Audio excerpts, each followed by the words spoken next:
What's going on, everybody? Welcome to the True Coin Online Podcast. I'm your host, Nathaniel Coin, also known as Nathaniel Greengrass on some social media platforms. I'm here with Tom, our first ever guest on the platform. I couldn't be more stoked. I was telling him how stoked I am before we even started recording because honestly, super nervous, but super energetic and hyped. Tom, how are you doing, man? I'm doing great, Nathaniel. How you been, man? I've been good, man. I know it's super early for you. So again, I appreciate you coming out here and being on the podcast to begin with. I do appreciate it, seriously. Yeah, excited to be here, man. Glad to talk to you. Okay, so Tom, tell me and a little bit tell me and everybody else a little bit about you because this is our first time talking on person. Tell me and everybody else a little bit about you and what you do. Yeah, sure. I spent the first 25 years of my career working in the space and satellite industry. Worked with I was in the Army, the U.S. Army. I worked for the NSA for a little while. Started a couple companies along my way. One was a satellite software company. Another was a telecom software company. One was successful, one was not. But both were venture-backed software companies. After 25 years of doing that, during my career, I had closed about $1.5 billion in business, mostly with government contracts, but also some commercial contracts, and raised a bunch of money for companies and done a whole bunch of really cool stuff. But last year, I got sick with leukemia, and just barely pulled through and was able to recover fully. But while I was in the hospital, I had a time to think about, like, what do I really want to do with the time that I have left, and decided that I wanted to focus all of my energy and attention on coaching. I just fell in love with the idea of teaching people how to be better leaders. And so I quit my career this spring and hired a coach who taught me how to do online coaching. And from there, I've built a business doing that. I teach professionals how to become executives. And so I work with someone who's 10, 15, 20 years into their career, but they're kind of at the manager level, and or they're an individual contributor. They're stuck and they don't quite know how to get to the VP or the vice president level. And so I work with them on how to actually take that next step in their career. And it's been a blast, man. I started really in earnest in April. It's now September when we're recording this. And just in that short amount of time, I've already had two back-to-back $40,000 months. Just basically, following a simple process of reaching out to people, being authentic, and connecting with people. And now I've got this amazing cohort of people that are great to work with. That really is crazy. You've had a journey. For me personally, because I'm a very young entrepreneur, you should say. I'm 20 years old. I've been doing this for a long time. I think I was 15. I've been doing this, and I was only successful this year, which is crazy. So I'm blessed to be in the presence of someone that's been doing this for such a long time. I do want to ask you though, was it scary quitting your job, your quote unquote job, to become a coach? Was that scary for you? Yes and no, right? So in my case, I'm the sole breadwinner. I have a wife and two kids. My sons are 15 and 17, and one of them is going to college, which is going to be 60 grand a year, next year. And so, walking away from a pretty large salary to focus on something that may or may not work out. Yeah, that was a little scary. But at the same time, I think, I had this perspective that, when I went through cancer, life is short and you don't know when it's over. And so why spend all of this time in your life doing something that you hate, just to have things to impress people that you don't like? Was kind of the mindset that both my wife and I had after, so cancer gave me the perspective that I needed to say, you know what, I'm going to go change my life. I'm going to go do the things that I want to do now. I'm not going to wait until I've had some magical retirement fund, say that it's okay to go do what you want now. I just decided I'm just going to go do what I want. And if it doesn't work out, hey, look, all this stuff can go away. It doesn't, change the fact that I have a great family, and that I'm still alive. And, I figured if it doesn't work out, I can try something else. What would you say? Because I have a lot of people in my audience, a lot of older people actually, the majority of my audience, and a lot of them are working their job, but they want more, but they're scared. And what they tend to do when I talk to them is they come up with excuses for the circumstances that they are in, to why they can't make a change and to why they can't do what they want to do. Do you know any, things along your way that you've used to overcome that kind of scarcity of trying something new? Yeah, so I grew up very blue collar. If I was Australian, you'd say I grew up as a tradie, and so I know that that mindset. You're taught as I was taught, that like you have to get a good job, and you have to get good grades to get a good job, and then get a good job to make money, and then I don't know, then you retire at some point.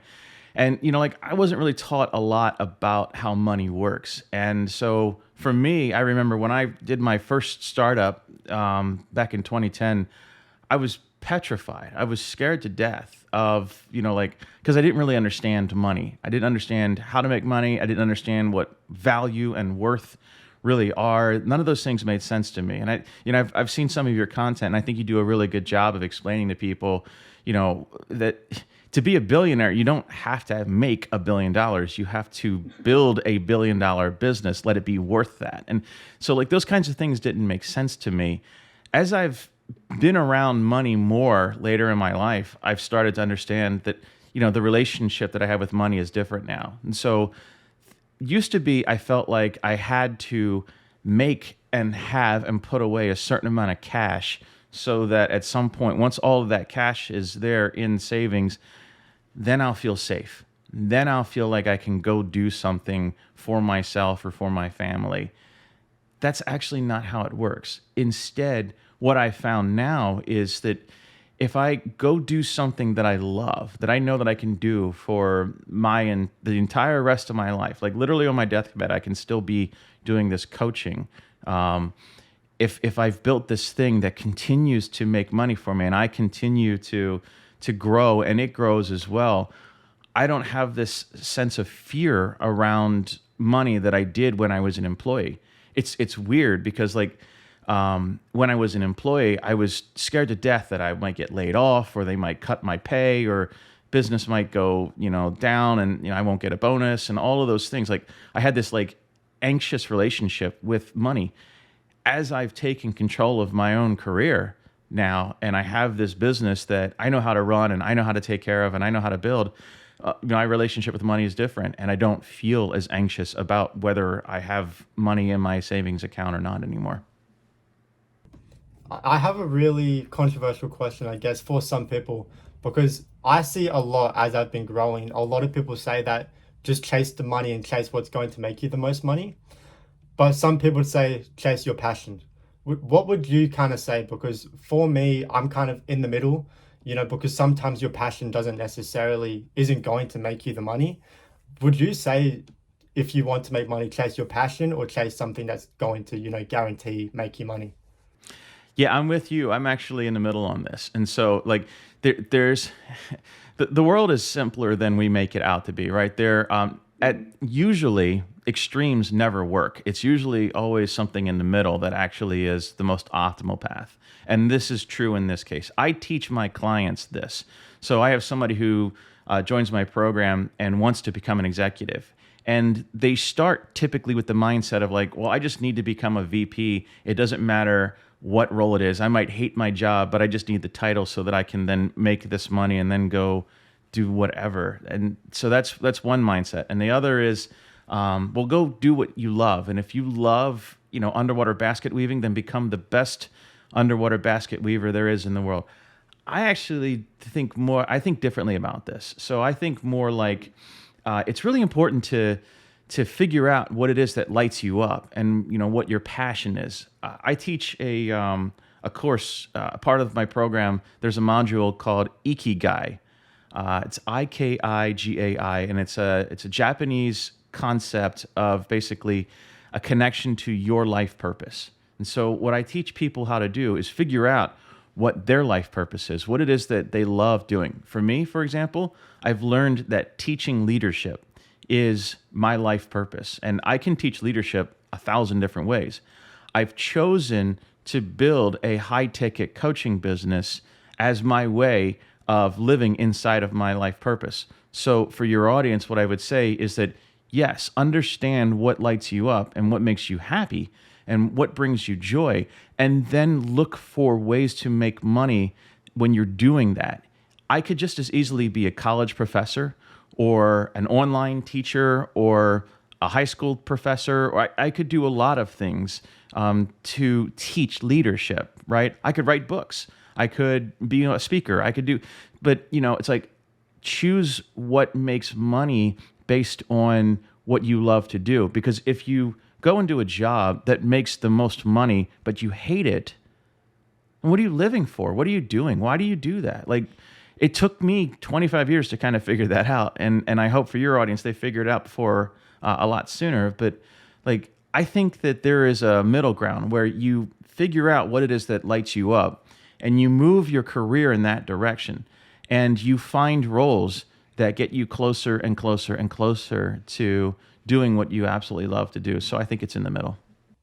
Yeah, that totally makes sense. It's something where everybody kind of has different views on it. So it's something that I really wanted to ask you. It's something that I've, yeah, again, been in the middle of, because I don't know whether, because again, passion can get you, to a point, but some passions are, if you have a passion, sometimes it can get you higher than other passions. Um, so it is something a little bit controversial for some people. How important would you say your mindset is when getting into business? Because this is mine's I'm going to talk about mindset a fair bit, because people lack the mindset to even get out of their bubble, because they're constantly telling themselves, I can't do this because I'm too old, maybe I'm too young. What would you say to them, and how important would you say that having a good mindset is to be able to actually get into making money online or just business in general? For everything you do in life, mindset is everything. It's really important that you understand why you are doing what it is that you're doing. It's super important. It's the most important piece of everything. And this is why, from my program, when I teach professionals how to take the next step in their career, what I'm focusing on in the very beginning is their mindset. And so it's you have to understand where you're going and what motivates you and what drives you. So if you have a mindset of, let's take a couple mindset shifts that you have to make, right? One is the mindset of scarcity to abundance. If you believe and focus on, I only have X amount of money in checking, and therefore, like, I have to be careful, I have to be frugal, what happens is your whole body tenses up, and then your mind closes, and the fear makes it so that you can't really think about all of the opportunities that are out there. When you have an abundance mindset, if you can turn this around and focus on the fact the world has billions of people who spend trillions of dollars on all kinds of things, and there's always room in the market for the best, or there's always room in the market for a unique and novel voice. And if you go into the world thinking about, like, you're a new, unique person, you have skills and experiences and relationships that other people don't have, and you put yourself out there with that mindset, more things will come to you because your mind is open to new ideas. Your mind is open to, different ways of making money. Your mind is open to possibility and opportunity, and you're more optimistic. When you have this closed, scarcity mindset, you're not really seeing all of the opportunity that's out there, and therefore you're not going to be able to connect with all of those opportunities. So just that mindset alone, between scarcity and abundance, is one of the most important mindset shifts that anyone who's trying to be successful in business can make. And this works for if you're trying to do a venture-backed, software tech startup, with a high technology solution stack, trying to be a unicorn, or if you're just trying to, make some money online as a coach or as an affiliate marketer or something like that, it's the same thing. It works the same way. That abundance mindset is what ultimately helps you see all the opportunity that you will miss if you are focused on how much is left in checking. You have to think about how much can come into checking, right? One of my favorite expressions is to increase your income, you have to let go of the outcome. Focus on the things that you can control, right? Focus on your growth, on your skills, on what you deliver, on what you do every day. You show up and you do the right things day in and day out. You follow a process, right? You have a process. You teach people in very clean and plain language how to do the things that they need to do in order to be successful online. It's like quick win, quick win, quick win, right? They follow your program and this is what they get, right? And that's all people need to do. Like if you focus on the things that you can do and you let go of the outcome, don't worry about, like, the money will come. But if you just focus on taking care of yourself and doing your business, everything will work out for you. And that's a really important mindset shift that people need to make. Yeah, yeah, I totally agree because mindset is a game changer. I went so many years I was trying to make money online, but I had the mindset of I don't want to spend this. I don't know if I can do this. I don't know how good I would be if I did this, etc. So I was never able to push myself over the line to actually get started. But then this year I was like, okay, you know what, F it. I'm just going to jump in, just do it. And it worked out. And that's what I keep trying to tell people. But I guess because my age, a lot of people don't take me 100% serious all the time. So it's good to hear it from you that it really is important to have that type of mindset to be successful. Yeah, I'll tell you something. Your age doesn't matter. Your experience matters. And so who cares how old you are? You're doing laps around people sitting on the couch watching your videos, right? Like anyone who gets online and says, well, he doesn't know what he's talking about, how can he? He's too young. I know plenty of multi-millionaire 19-year-olds and 18-year-olds and 17-year-olds even, right? Self-made multi-millionaires because they've just been hustling and doing the right things, right? So, like, I think it's more important to think about, like, your experience is amazing, right? When I started this journey, I started in April. Like, I've been an entrepreneur, but I'd never done online sales. I'd never done B2C marketing before. Everything I'd done was B2B. And so I didn't know what I was doing. Like you, I made huge investments. I invested in coaches. I've spent nearly $30,000 in coaching to just teach me the things that I need to do because I don't have time to learn it the hard way. And when I built my first 2 startups, I learned everything the hard way because I was afraid to invest in myself. I was afraid to invest in coaching. I didn't even know that coaching was a thing. But now that I know, like, people who are listening to this podcast, like, you have to understand that for you to take, big steps forward in a very quick amount of time, you want a coach in your corner doing that with you. You want someone who's been there and done that to show you how to take the next step. And it doesn't matter if the coach is someone who's done billions of dollars or millions of dollars or hundreds of thousands of dollars. It's all that matters is that they know how to take the next step that you have to take, and they can walk you through that, and then you go from there. That's crazy because, yeah, that's wild because a lot of people do care about the numbers. For some people, especially on TikTok that I noticed, they will only take advice from people that have made hundreds of millions of dollars, 10 millions of dollars. But those same people that are wanting that advice, they've not even made $100.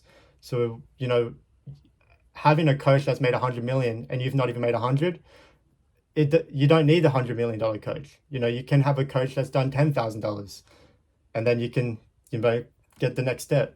If you're sitting on the couch and you're broke, and you're scrolling TikTok and you're scrolling past someone who's willing to show you steps 1, 2, and 3 because they haven't reached step 4,000, you're making a huge mistake. Because the guy who's made $100 million online, he doesn't have time for you. He's not talking to you. He's only talking to the people that are already doing $30,000 to $40,000 a month and want to do $200,000 a month.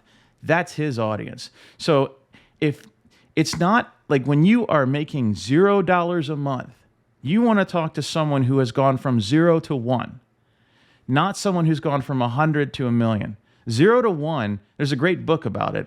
Peter Thiel wrote this book called 0 to 1, and it's all about the incredible act of creating something from nothing. And Nathaniel, that's what you've done. You have created something from nothing, and you teach people how to go from 0 to 1. Once you get to 1, then you can go from 1 to 2 a lot more easily. But 0 to 1 is hard, and that's where you are, and that's what you're focusing on. And so I would tell your audience, like, yeah, there's people who's made hundreds of millions of dollars, but it didn't make it from you. They made it from people who are already making $100,000 a month, and they're willing to spend $250,000 to be in a room with them for a weekend to learn something. You'll get there, but not today. You got to start somewhere. So go from 0 to 1, and then think about where you want to go from there. That's important, you know. How important would you say personally it is to have a solid foundation? So when I say solid foundations, I mean you know the basics and you know the basics well. Because a lot of people, they seem to think that, you know, once you reach a certain threshold that the basics just go out the window and you don't need them anymore. But in reality, what I've found when scaling is that you get to a certain point and then you increase your basics even more and then you work on those basics to grow even further. Has that been the same, you know, thing for you with your companies and what you're currently doing? As soon as I forget about doing the basics, things start to fall apart. And it's like this is why professional athletes train and do the same drills day in and day out. You know, they go back to the fundamentals and the basics all the time. And we see that time and again when people let go of or ignore or forget about the fundamentals, their businesses start to fall apart. And so like even right now, I'm, you know, back to back 40K months. That's great. But what am I doing this month?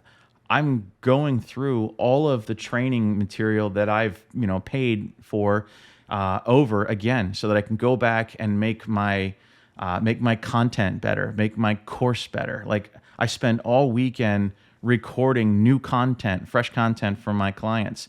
I'm doing the basics. I'm delivering world-class content to my cohort. I'm taking care of them. I'm making content that matters and is impactful. I'm doing the things that, you know, are the basics, right? If you don't do the basics well, don't bother trying to do the advanced stuff well, because the basics are where it's at. Like you can make a living. You can make a six-figure income just doing the basics. Imagine having a six-figure income where every day you do what you love to do. You get up and you talk about the things that you love, and you get online and you work with people online that you actually connect with, right? Doing whatever it is that lights you up. You can do that by just doing the basics. You don't have to worry about the advanced stuff. Like I'm on one platform. I'm on Instagram. You know, I have like 200 followers on YouTube, but I spend all of my energy on one platform. And on that one platform, I do one type of content, and that's Reels. I don't do stories. I don't do posts. I don't do anything else. I just do one thing, and I do it really, really well. And if you can just do one thing really, really well, like here you go. Do one product for one avatar on one platform until you make $1 million. And then you can go do more advanced things. But if you can just do those things, you'll do just fine.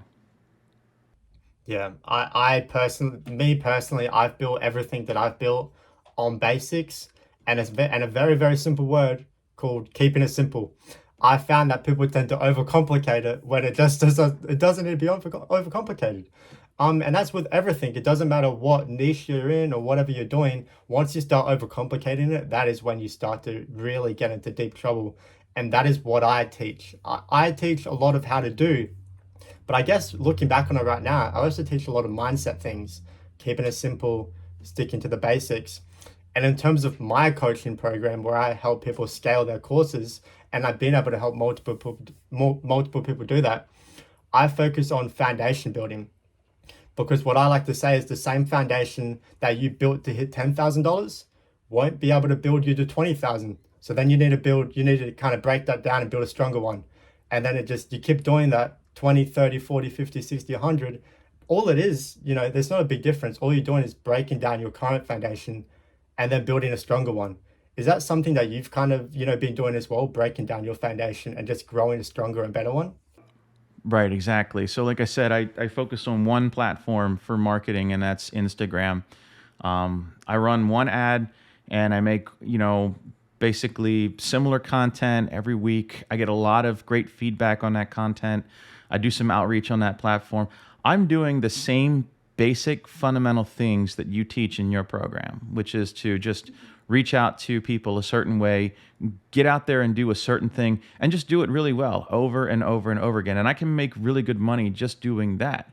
At some point, I'll hire a team who can do all kinds of fancy things, and that'll be great. Like that's when, things start to really, go asymptotic and like really high level, returns and all of that. But right now, I'm happy to just be, working on this myself and, building things that are just really solid foundational stuff. Like I have a really good course. I really believe in what, I teach my clients. I believe in the transformation that they make. And, but it's all very simple and basic. And it's kind of funny that you say this, Nathaniel, because my venture backed startups, both of them were very complicated technology solutions. One was mobile apps for the military back in 2010 when mobile apps were brand new. Like mobile apps were like how AI is today, right? Or crypto was a couple of years ago. It was the new hotness. And we were selling this mobile app technology into the defense industry. And there was a bunch of security stuff, and it was really complicated. My second startup was kind of like a really complicated thing. It was basically SIM cards that were virtual. Now we call that eSIM, but this was before eSIM was a thing. We were virtualizing SIM cards through some really cool software. Very complicated stuff. Both of these businesses were very, very difficult to build. This business that I'm doing now, this coaching business, is super simple, and it's way more profitable, way more enjoyable, way easier to grow and scale. And it's like, I kind of, be honest with you, like I'm kind of kicking myself because like for all this time that I spent doing hard stuff, all I had to do was the basics and the simple stuff. And if I had just done that, imagine where I'd be, 13 years later if I had started doing this kind of business in 2010 instead of the more complicated one. Yeah, hard does not equal money. People seem to get that misconception. It's not true, and I've learned that the hard way. I was homeless at one point, and even at that point, all the money that I was getting, I was trying new things. When the whole NFT era was going on, I tried that, the crypto thing. I tried, making my own e-commerce stores. And what I'm doing now, I was most passionate about and also was the most profitable for me because I took a step back and I really realized that I'm trying to overcomplicate it too much. Keep it simple. Talk to everybody like they're your friends, like you know them already. And don't be shy and just get out there because what's the worst that can happen, right? And I truly think that if people would take that approach with more things, that they would be a lot more successful. Um, because I find that a lot of people get into this space and they think that they're gonna get to $1 million straight away. They don't want to go through the journey. But I think going through that journey is very important to do, especially in the long run, because in that journey you're building your foundations and your basics. But if you try and skip that, then that's when it all starts to crumble down. So that is something that I'm passionate about. Yeah. Yeah, one of the things that I've heard that really moved me was somebody saying to me, I wish for you to become a millionaire, not for the money, but for the transformation you have to make as a person in order to actually make that kind of money. And I think that's what you're talking about. Like, I have no doubt that you will be successful in what you do because you have pulled yourself off the streets. You've pulled yourself out of, a bad situation, and you've learned the mindset of what it takes to, if you can make this much, you can make that much, right? It's just a matter of compounding and compiling, skills and just stacking time, stacking experience and wins over time to get to where you want to be. But you have a mindset shift that you've made. And that mindset shift is the mindset shift that people have to make to earn that kind of money. If you go into a business with a broke mindset, you're always going to be broke and you're going to hold yourself back from success.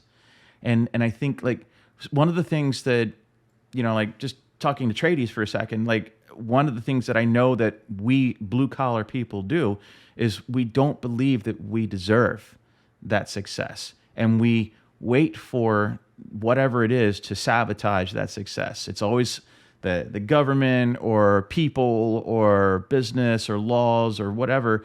There's always something to ruin it for us. But that's not true. We hold ourselves back. We manifest those things.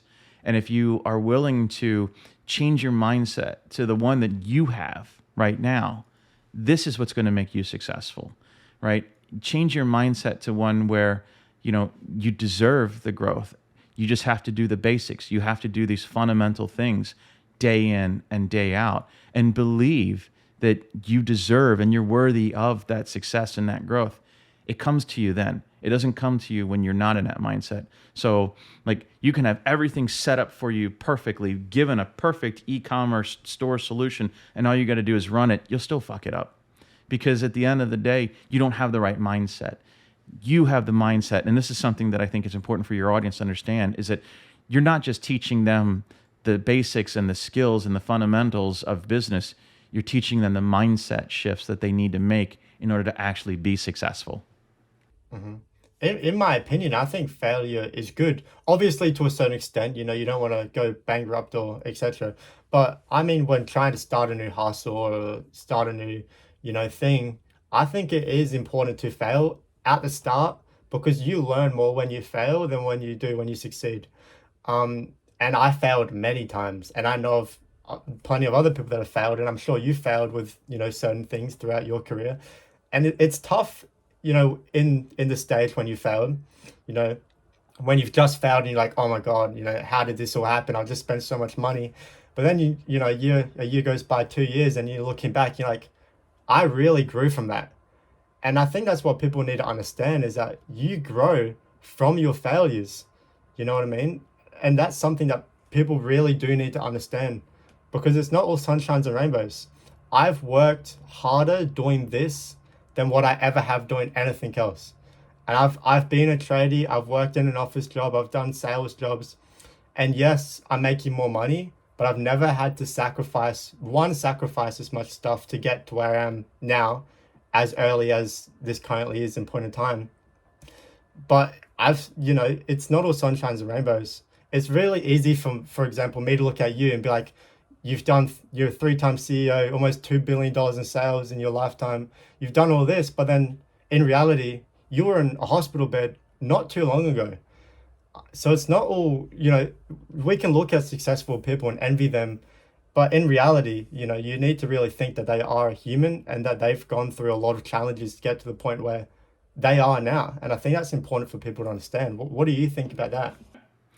Yeah, success is, Winston Churchill once said that success is basically going from failure to failure with no lack of enthusiasm.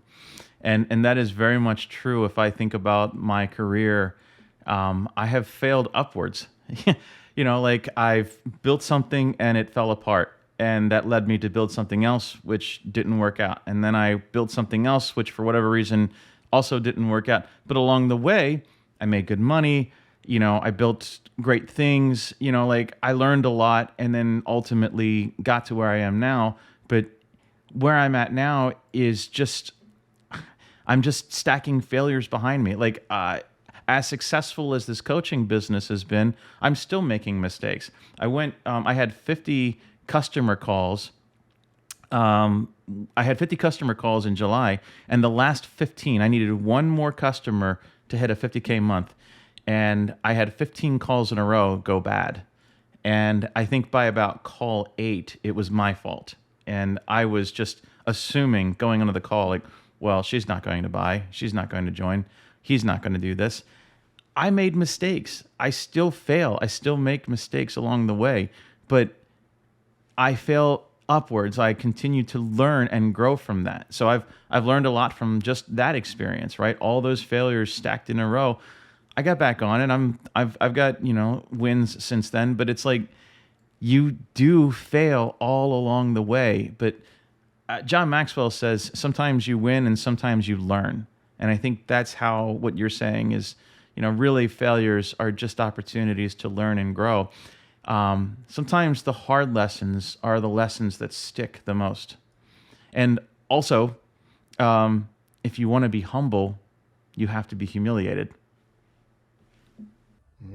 That that's good. I like that. For me personally, I think true failure only comes when you quit. Because if you don't quit, then you've not really truly failed. You've obviously hit road bumps. But if you don't quit, you're going to be quote unquote successful.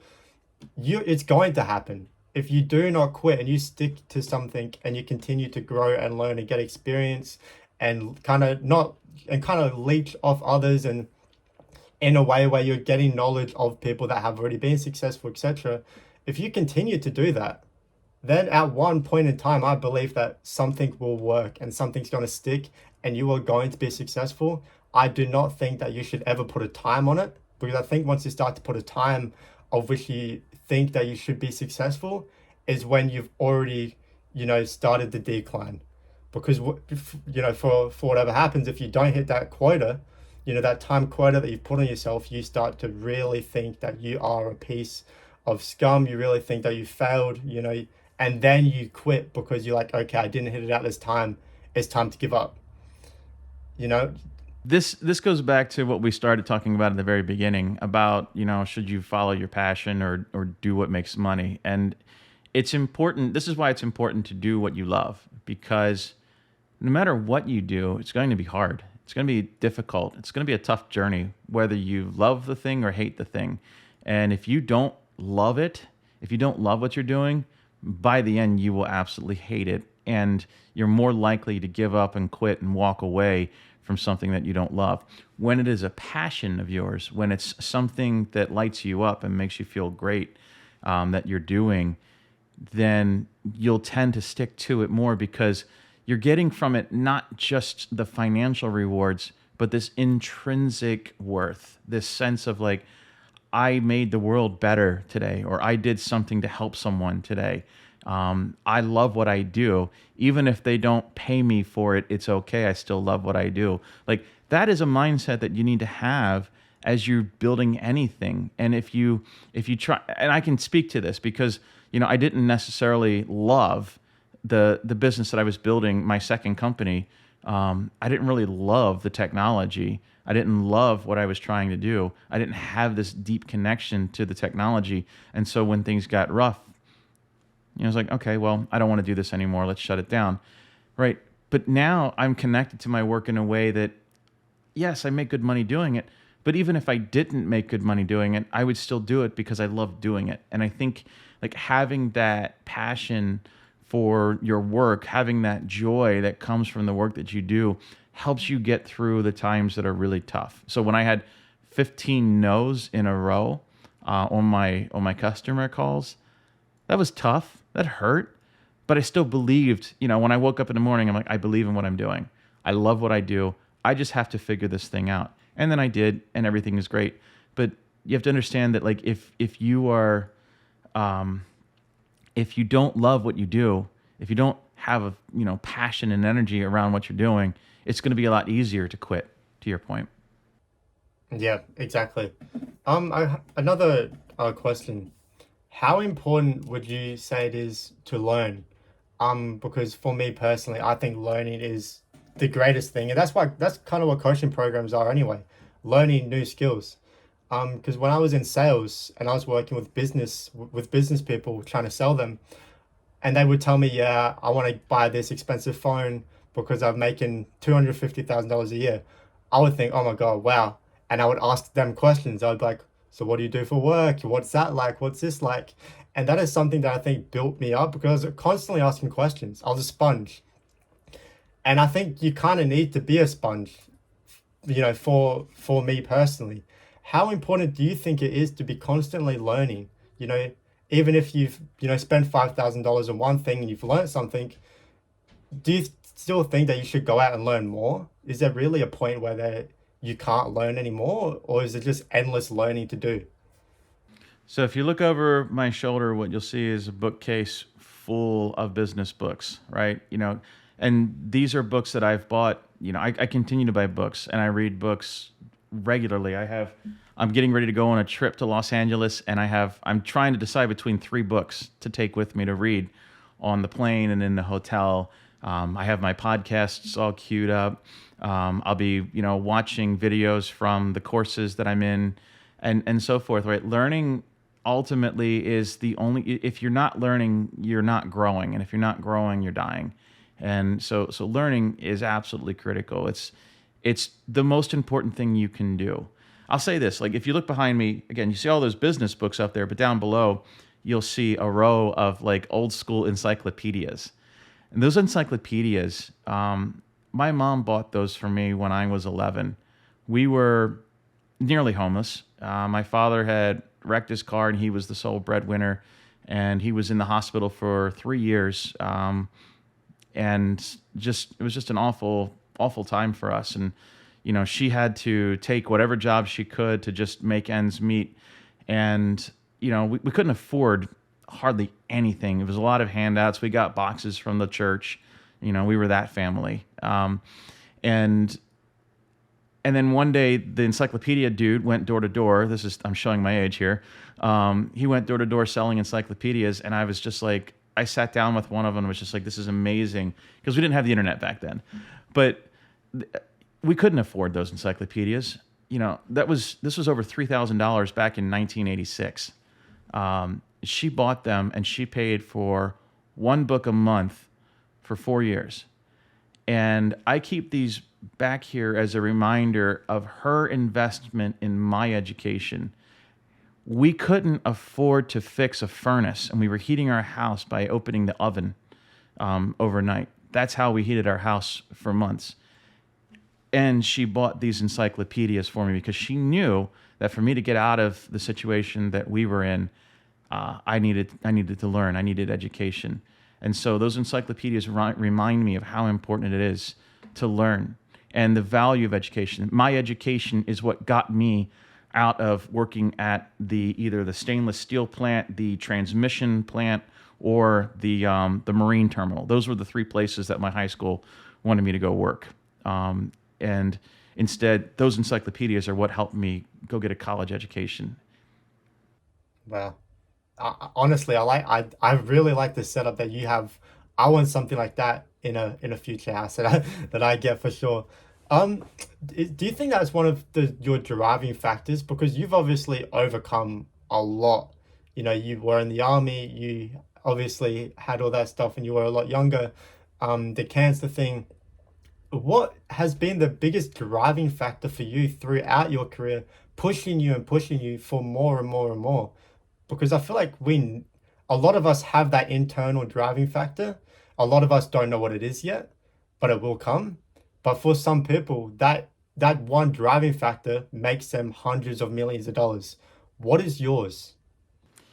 Yeah, candidly, um, I was driven by feelings of inadequacy my entire adult life. I didn't feel like I deserved to go to college because, people in my neighborhood didn't go to college. And so when push came to shove, I left college and then joined the Army because that's where I belonged. And I remember sitting there one night, in the Army, it's like, boy, I really screwed that up, didn't I? I'm going to be the best Army soldier that I can possibly be. And I've basically spent my entire career from that moment just basically thinking to myself, I'm just going to be the very best that I can possibly be, because I don't want to I don't want to go work in the transmission plant. I don't want to go work at the marine terminal. I want to do something bigger. And so honestly, being afraid of being less than my absolute highest, best version of myself, God forbid we should ever meet the best versions of ourselves. We'll be so ashamed for them to see us. That's how I feel about things. And like imagine like if I made every decision right throughout my life, what would that version of me be today, right? Would he be a senator? Would he be, a billionaire? Like, who knows? So Like I think about that a lot, and I don't know if that's a great motivator. It's just one that motivated me. Um, I think once I went through cancer, my motivations changed, and at that point, once I realized just how short life really is, that um, putting aside money for some day in the future that I might be able to do something that I might enjoy didn't seem like all that smart of a way to live life. And so now I live life as if I don't know, do I have a year left, 3 years, 30 years? I don't know. And so now I think about things in terms of I'm going to go and do the things that I love and that I enjoy. And I'm going to find ways to make good money doing that. And so that's what motivates me now. That's why I'm driven to do this business. So I think, maybe it's a long way of answering your question by saying that my motivations were really driven out of fear for a long time. And now they're driven out of more of a sense of I'm just going to go do what I want to do. And I don't care what the world thinks I should do anymore. Yeah, yeah, your motivations and your drives do change throughout, your career. One of my big driving factors when I first started was I need to not be homeless. And my big family, like my family was a big driving factor for me. I didn't grow up in the best place. I grew up living in a caravan in the back of my auntie's house. That was a big driving factor for me. And then it got to a point where I was working a fast food job, and then I went to Mexico to meet my partner. I saved up all the cash I could. I was in and out of my car, but I still saved up all the cash. I went to Mexico to meet my partner, and then that was a big driving factor for me because I saw how people were living. Because I went to a very, very, very cheap place in Mexico, the heart of Mexico. No Tulum or Cancun, and that was a big driving factor for me because people are suffering, and we take what we have for granted a lot. So I thought, okay, after experiencing this, I'm never going to take myself for granted, and I'm always going to try and improve. This is why when people ask me, how do you keep going, Nathaniel? How are you working all the time? It's because I'm continuing to try to get better. And there's not even that thought in my head anymore that this can fail, or that I need to quit, because it's just really living life to the fullest. And for me to be able to live my life to the fullest, it is also living my business and my career to the fullest. So we all have really big driving factors, and it does change because mine's starting to change now. Now I'm looking to grow and work with people such as yourself, and like get to know more people like you, and then it's just going to continue and continue, and then you reach a new driving factor to take you even further. Um, so I think it is important for people to know, especially for the people listening to this, that if you don't have a driving factor, that's okay. You will find it. And then when you find it, don't be scared when it changes, because it will change. Even if it's very briefly. I think that's important for people to understand. That's that's really well said, Nathaniel. I think your audience is very lucky to be listening to your words of wisdom, right? Like I don't care how old you are. You're a very wise person. And you have some real lived experiences that set you apart from other people. And I think your audience is lucky to be listening to someone like you with your perspective. Thank you. I don't take age as you can't do this because of age. I get a lot of people, like I said before, in my community, they're much older than me, 40, 50, some of them are even 65. And they're telling me I don't know technology, I don't know how to do this, or my sister's making fun of me for doing this. Age doesn't matter. Personally, I think that if you're older, you've got an edge. You've got more experience, more life skills, more work skills. You've got more to talk about. Maybe you're a mother. Incorporate that in your life. You've got more going on than the majority of 18-year-old people. And I think people should see that as a sense of accomplishment and use that and drive that instead of looking down on that and then pushing themselves down for the reason of them being, quote unquote, too old to be successful. I spent, like I said, the first 25 years of my career doing something else. And it took cancer to change my perspective. But once my perspective changed, now I'm doing something I've never done before. And I'm leaning in. I'm investing in coaching. I'm taking training. I'm doing the basics, but I'm having coaches help me make sure that I do those basics right. Like, to me, I can, I'm comfortable being uncomfortable now, right? And maybe I wasn't for a long time where, I was in a safe career. I did very well doing what I did, but I didn't enjoy it. I didn't love what I did. I was just very good at it. And I think that, that probably resonates with a lot of your audience. You've been doing this thing. Maybe you're 40 years old, maybe you're 45 years old, and you've been doing this thing for 20, 30 years now. And it's like, yeah, that's the safe thing to do. And you feel confident doing it, but you also feel trapped doing it. It's not true to your heart. And I think for someone like you to break that mindset so early in life actually makes you special. It makes you it makes you somebody that even 40 and 50-year-old people can look up to and aspire to, because you have broken that mindset, that connection to, the life that you came from. Right now you have a connection to a new life that you're creating for yourself, and you're showing that light to other people. And quite honestly, like, even for myself, 25 years into a career, very hard for me to shift my entire focus towards something that I don't even know how to do. I didn't know how to do Instagram. I didn't know how to make reels. I didn't have cameras and microphones and recording software and, editors and all that. Like, I didn't know how to do any of that stuff. And I had to learn all of that from scratch. And so, like, here's somebody who's, at the top of his game over here in one career, now at the bottom of the game in another career. And I think for your audience, it can be daunting and scary to make that shift, especially when you're so comfortable doing something, even if you don't love it. And I think, that's the value that you're giving people, is that mindset shift, that, like, well, you have reached the bottom. You've reached rock bottom, and then from here you had nowhere to go except up, right?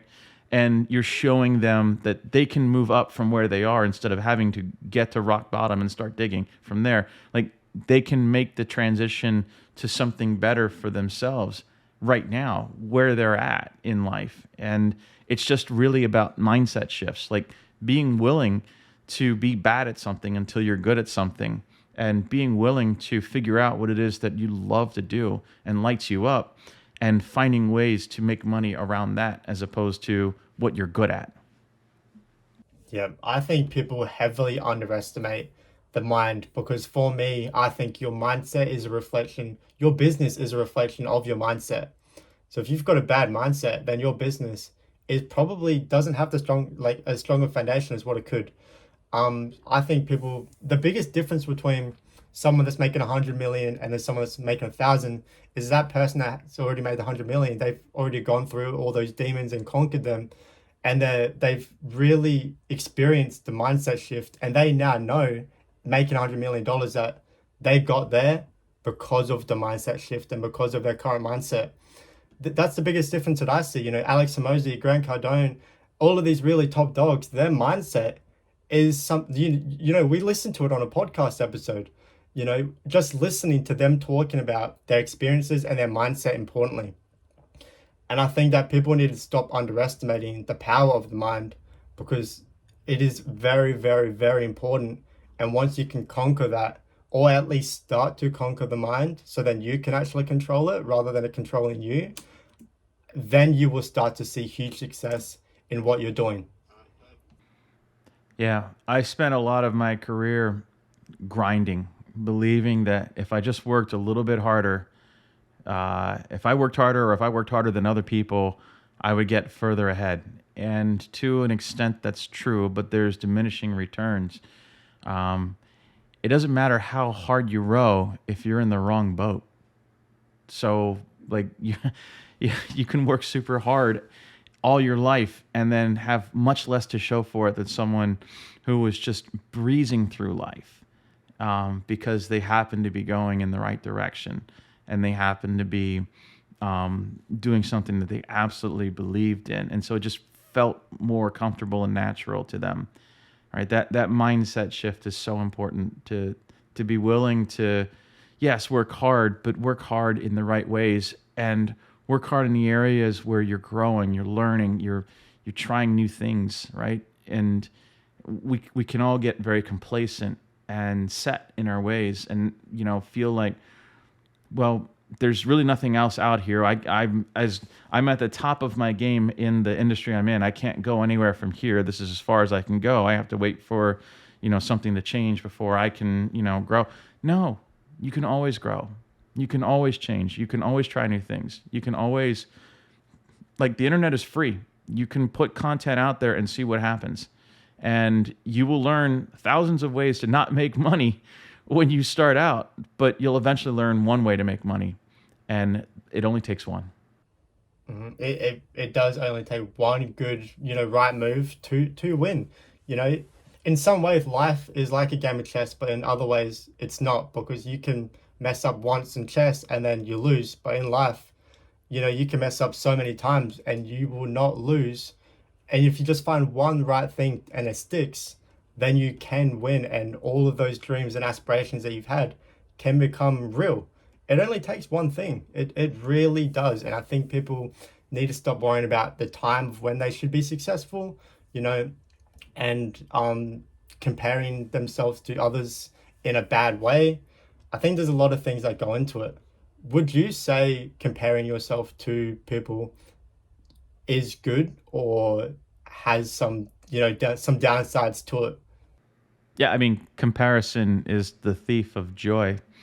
When I think about where I am in, so let's just talk about you and me. Like, so I'm further ahead on my journey in life and in business than you are in some ways, but in other ways, you're ahead of me in other areas.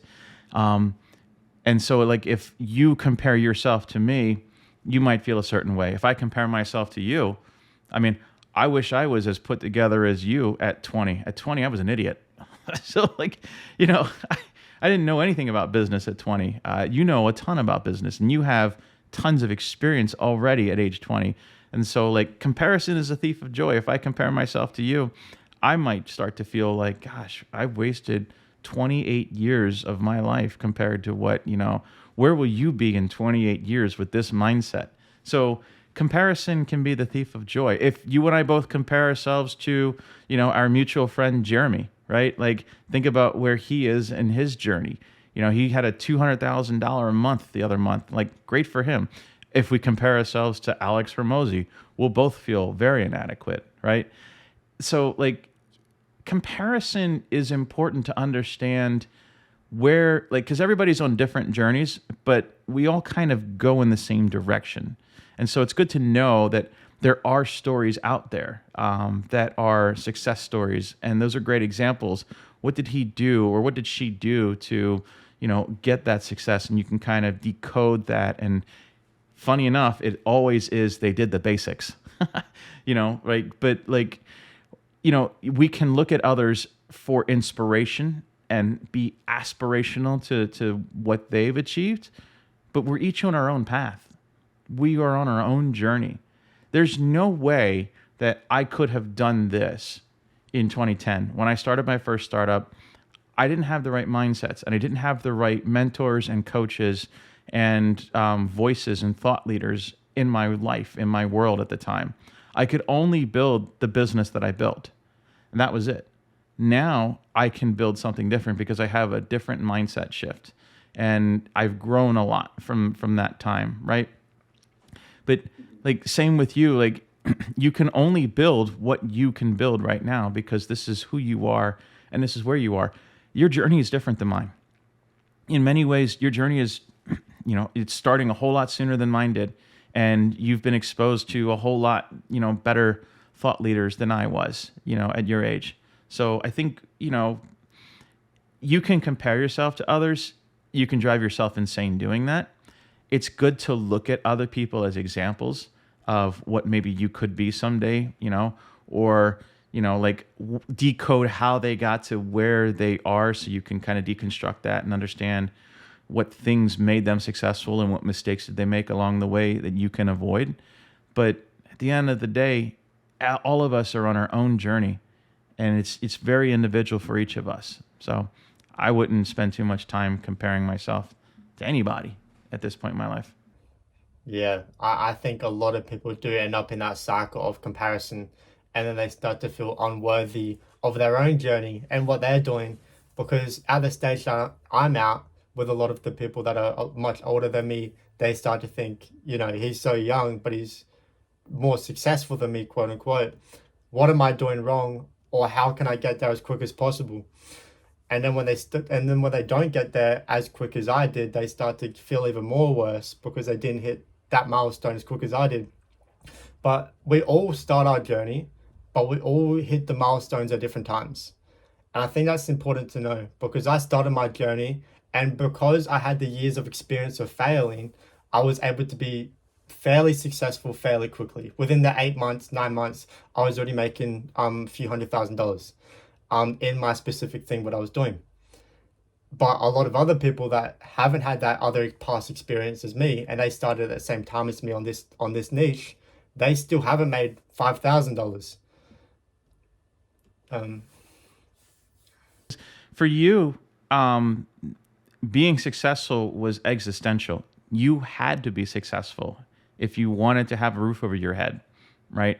Like, so your need to be successful was way deeper than maybe someone who's got a stable job, right? Like, if I'm making 50 grand a year and I have a roof over my head and I'm just living my life and then I want to go do this online thing, I may not be as invested as someone who is making no money and has no place to go and all you have is your phone. That's it. You have a phone and an internet connection and a mind and time. And like having to be successful so that you can meet your existential needs, that's going to drive someone so much more than someone who's kind of comfortable but miserable. Like, change doesn't happen until it needs to, right? We don't change until not changing is harder.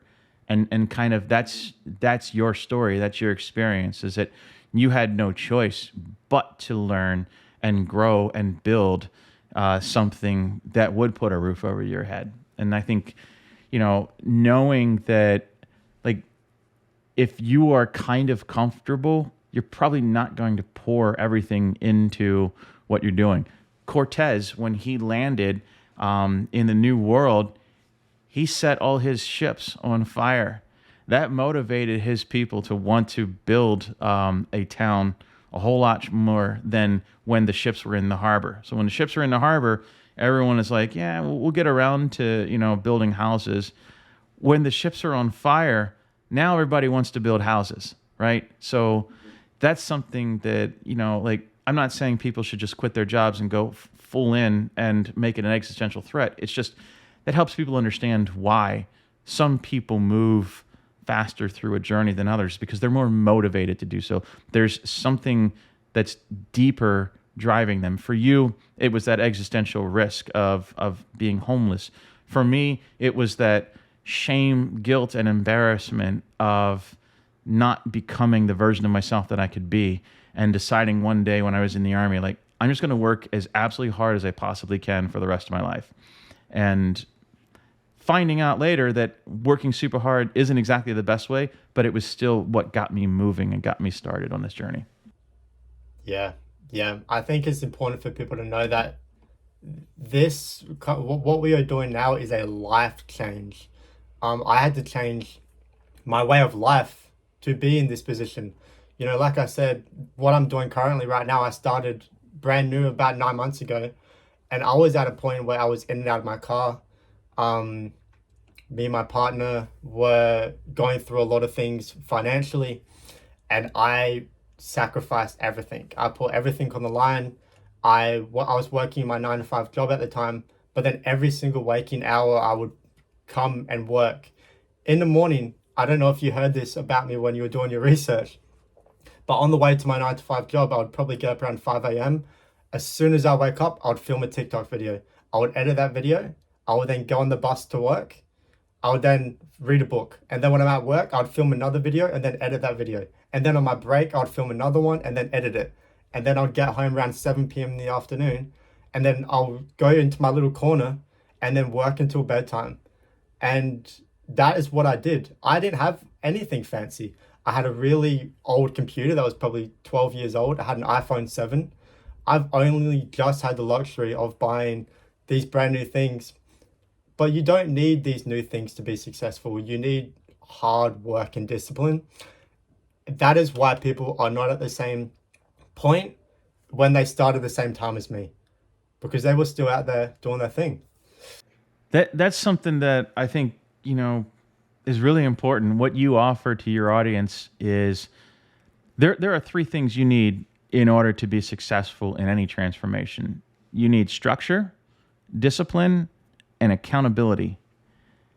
Your program, what you offer to your audience, you offer that structure. And you can offer that accountability as well because you're there every day grinding, doing your job, doing the basics, doing the things, and they see that as an example. So you bring the structure and the accountability to your audience. They have to bring the discipline. You can't do that for them. But those things together is what makes for a real transformation. And that's why I think your audience, like I said, is lucky to be listening to someone like you right now. Yeah, sometimes I need to realize that I can't give them the discipline, because a lot of the times I'm really trying to push them. I'm like, okay, I've told you everything that you need to do. You've got the skills, you could do this and this and this. You just need to do it. And it's hard for me to sit back and watch them not do it and then complain to why they're not successful. It's like I never got given all this stuff when I first started, but I still worked hard every single day, no matter what. I was in hospital multiple times for my asthma. I had COVID. I was in the hospital, but I was still doing my stuff. I filmed a YouTube video in the hospital. Um, like, it really is work, work, work, and work. And that is why I'm at the point where I'm able to have a MacBook. That's absolutely astonishing to me. Um, I don't even have a desk. I'm in the corner of my bedroom at the moment. Um, it's a life change, and I think that's important for people to understand. It's something I've been trying to teach people recently, is that this doesn't just happen overnight. It is a life change, and you do need to make sacrifices, and as well as a bunch of other things as well. Yeah, it's a journey. And wow, your journey is pretty special and unique. And I think that you can lead a horse to water, but you can't make the horse drink the water. And that's all you can do is show people how to show up, and then it's up to them to actually show up, right? This is why people, they hire trainers and still fail. The trainers, it's not the trainer's fault. Like, the program is there, the accountability, the structure is there. You have to bring the discipline if you want to transform. And if you don't bring the discipline, you won't transform. It's that simple. And the reason people won't transform is because they don't have the right mindset to transform. They don't know how to be successful, because many of us have never been taught how to be successful. We just assume it's always never going to work out for us, because it never works out for us kind of people. We just don't get those breaks, right? Right? I think, you're living proof that that's not true. That's not a fact. That's a mindset, right? Like, for you, you will be successful. I have no doubt that you'll be well into the millions by the time you're my age, and a whole lot sooner than that, right? I have no doubt that you'll be successful because you have the right mindset to be successful. It has nothing to do about, us people, we never get those kinds of breaks. We do. Everyone does. Everyone has challenges and everyone has help. And, you know, some have it worse than others, yes, but I've seen people overcome amazing things to get to where they are. One of my favorite quotes is, nobody cares, work harder, you know? Like, yeah, life sucks, man. Like, life is hard. It's hard for everyone. Nobody cares. Just work harder. Mm. That's important. I think for me personally, working hard has gotten to me where it has gotten me here. And I think working hard is important. It doesn't matter how much money I've made and how much I can systemize things, because there's always work that needs to be done to scale, especially in our business, scaling. But hard work is important. And if you don't know what hard work is, and if you've never had to do hard work, and if you aren't willing to put in the hard work to achieve the things that you quote unquote want to achieve, um, then you will not be successful. And to be honest, if you aren't willing to put in the hard work, then you don't want it bad enough. Um, and that's something that that's something that I've taken on my back, you know? It's working hard, but on the right things, right? Yeah. Like, a lot of us work hard at jobs that we don't love. Like, I'm sure a lot of your audience goes to work and clocks in 10, 12 hours a day, grinding, working hard, right? And so that's hard work. But is that the hard work that's going to change your life? You know, it's the other stuff. It's this stuff. It's working hard on the things that light you up and make you proud to be who you are, and lead to life changing experiences and life altering money, as an example, right? Working hard on those things is as important, if not more important, than working hard on your current trade or your current job, right? Like, you have to work hard on the right things to be successful in life. And I think that's where structure and accountability help you figure out these are the things you need to work on in order to change your life. Now you have to work hard on them. Yeah, the best quote and probably the most universal quote is work smarter, not harder. And that is universal. That's been around for ages. But it's very true. You can work extremely hard. It doesn't matter. You can work 50 hours on something but do it wrong, and then someone else works 6 hours and then they've gained more than you. Um, you really need to figure out what is the best thing that you should be working on before you start working on it. Because anybody can put in hard work, anybody can do something and do it for a huge amount of time. But, if you're doing the wrong thing, then you won't be able to get the gain that you want. So I think that's important. Um, I've got two questions for you before we hop off, because I know that you are a busy man. One of them is being, what is the biggest difference between being a three-time CEO to now having your own coaching program? What is the biggest differences, like the biggest differences in that, like mindset differences, skill differences, life differences? I think for me, so when I ran my venture backed companies, I relied on other people to deliver the product. And I felt helpless and unable to influence that product the way that I would have wanted to. So I was the non-technical co-founder in all of my startups. I was the CEO, and I always had a CTO or someone who was, a software developer. And I can't write code. Well, I can write Fortran and Pascal, but that's from another century. But like, for me, it was always difficult having to rely on someone else to make the product, and the products were never quite what I wanted them to be. Like, I wanted the people to be as passionate about the products as I was. And so I didn't feel like a complete connection to the products that I sold. Now, as a coach, as an online coach, I'm 100% connected to the product I sell because I deliver the product myself. I created the course.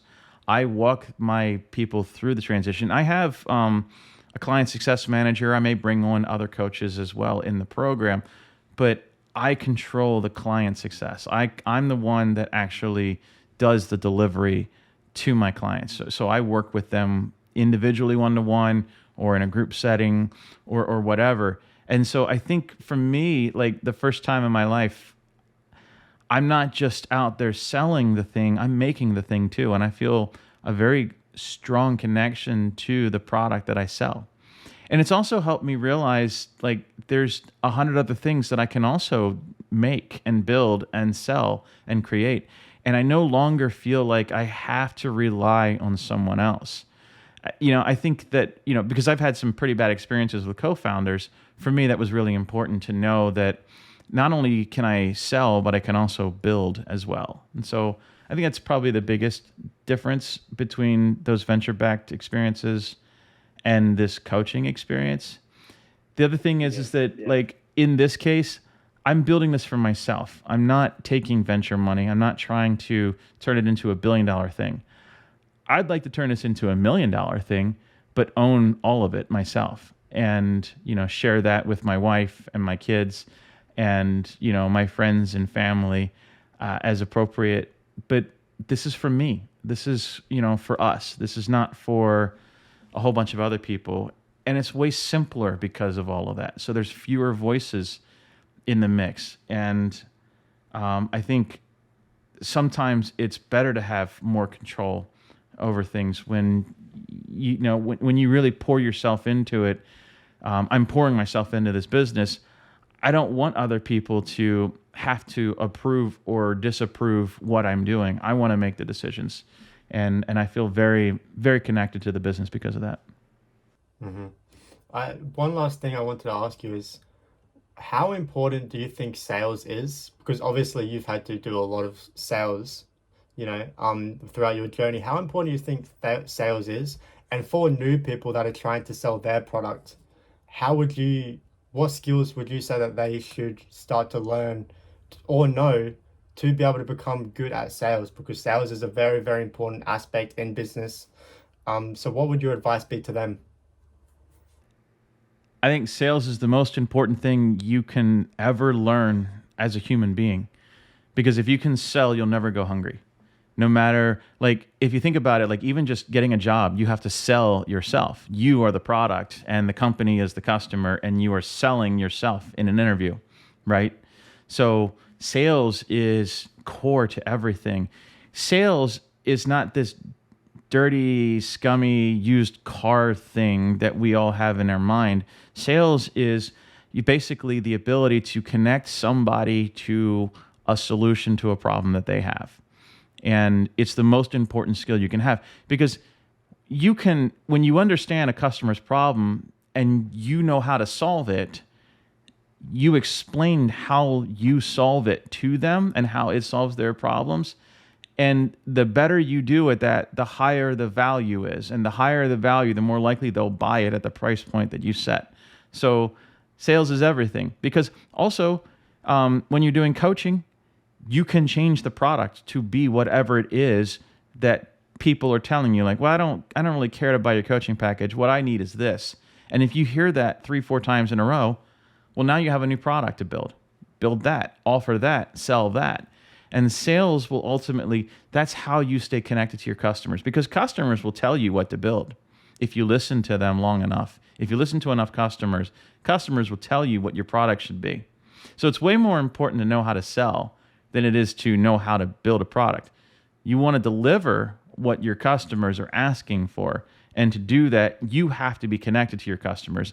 And so you have to get past this fear and anxiety of talking to customers and just put yourself out there and be willing to hear a bunch of no's until you hear a bunch of yeses. Yeah, I think people are very scared to sell, but what the way I think of it is, you are doing a disservice of them not having your product if it's something that can help them, or they could potentially grow from, and you know that they can grow from, but because you're too scared, you're not going to give it to them. I think if it's a disservice, I think they would be better off if they had your product, if you are passionate about your product. So that is the sort of mindset shift you should have when trying to get into sales. I wanna thank you, Tom, for coming on the podcast. You were the first person that I've ever had on here. First person that I've actually ever asked, to be honest. Um, and it's a big step in my career, honestly. You don't understand how much this means to me and how much this means to everybody else listening. So thank you so much for coming on. I'm super excited to be here. I'm excited to see where your podcast goes. I'm excited to come back when, when you're big and successful. I'll call your people and see if you'll remember me, and be glad to come back on again and talk with you some more, because this has been a lot of fun. Thank you, man. Everybody else listening, I hope you did enjoy the episode, and I will catch you on the next one.